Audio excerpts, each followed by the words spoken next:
From the media missionaries of Network 7 Media Center, this is Mission Sonlight Edge.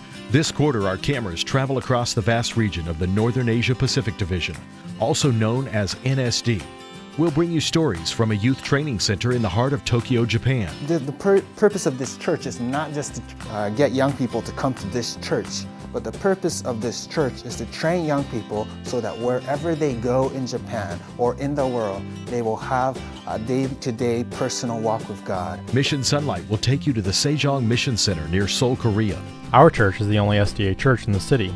We need a place to educate religious workers and to train our church members, which will be a key foundation for preaching the gospel here. The unique ministry of Seventh-day Adventist chaplains in Japan will be highlighted in our extra features. Hear their incredible medical mission experiences by clicking on these links of your DVD or in your e-DVD folder. Elsewhere in the NSD, stories are unfolding in the classrooms of Ulaanbaatar, Mongolia. Health opportunities are expanding across Taiwan as they are launched from the capital city of Taipei, while communism challenges the story of Jesus being told in China. Today we'll learn more about the daunting but undeterred efforts for the kingdom in this republic. China is the most populous country in the world, with 1.4 billion people. So far we have only about 450,000 members in China. Well, compared to 1.4 billion, still a very small number. The government recognizes 5 major religions in China, which are Taoism, Buddhism, Protestantism, Catholicism, and Islam. They are under the supervision of the government. There is a department, the State Bureau of Religious Affairs. So this is a government department to monitor and supervising all the religious groups. The intention of government is to make sure the religious groups, they are working closely and harmoniously, and to maintain the society stability. That's with a good intention. But at the same time, once you have more, supervision, that means your religious activity will be limited. Most outreach and member growth in China in the past has occurred through friendship evangelism, with great restriction and communist oversight. Small and rare openings in China's policy have now allowed for larger meetings. I think in the last few years, China is a little bit more open. So after negotiation with the government, and then we are able to invite some outstanding evangelists from the United States to come to China to conduct the public evangelism. So like Doug Batchelor and Mark Finney. So I think we are doing more and more like this, and to work with the government and ahead of time, so that these evangelists may come and conduct meetings. This 13th Sabbath, you can help advance the influence of Seventh-day Adventist in China. One of the projects, for this 13th Sabbath mission offering is to help, one of the big churches, in China. I would not mention the name of the city, but it's located in the southwestern part of China. Because of the open policy, economically, I think China is now growing very rapidly. And many university students and also young families, young professionals, they are moving to this city. And they have some kind of attraction, because of this open policy. So our church, we are planning to set up we call it the holistic inner city church planting project in this big city.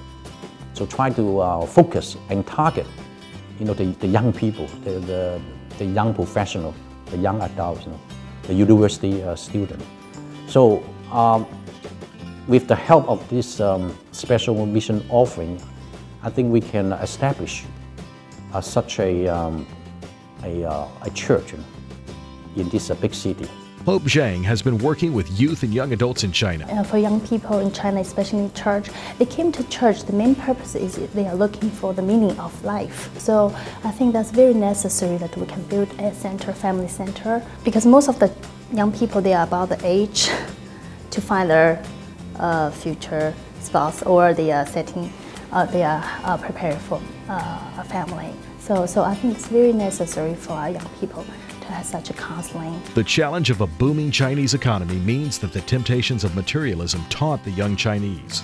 Because as a Christian, we focus on we have to make a sacrifice. We need to really keep faith, even sometimes at any cost. But at the same time, outside the world, like in the society, they have their jobs, they have their studies, they constantly be influenced by those better life, more money, bigger house. So they are struggling. Having the Church Plant Project will enable some limited training opportunities for young Bible workers, which will help bring clarity, consistency, and community to outreach fractured by government intimidation. Some of them really have that potential to be a future ministers and pastors. But there was no chance for them to be trained. So it's really make work harder because we need more young people who can work for the church, but no training and no chance. The work in China is gradual, but there are small openings where reporting the details and locations is impossible for the safety of our members and the furtherance of the Adventist movement. We want the world church to pray for the work in China, especially with this new regulation coming up, the religious affair regulation that will be implemented February 2018. So we do not know what will happen, but we hope that this new regulation will not hinder the work in China. And with more cooperation with the government, we try to abide the law and follow the regulation. So please pray for this new regulation will not hinder the work in China. And also pray for the Global Mission Pioneer. We send Global Mission Pioneer to those enter territory and to try to reach out a very difficult area. The work in China is complex, but our God understands every detail. This 13th Sabbath, remember our brothers and sisters in China, as well as those in Korea, Japan, Mongolia, and Taiwan, as they stretch themselves for heaven's sake.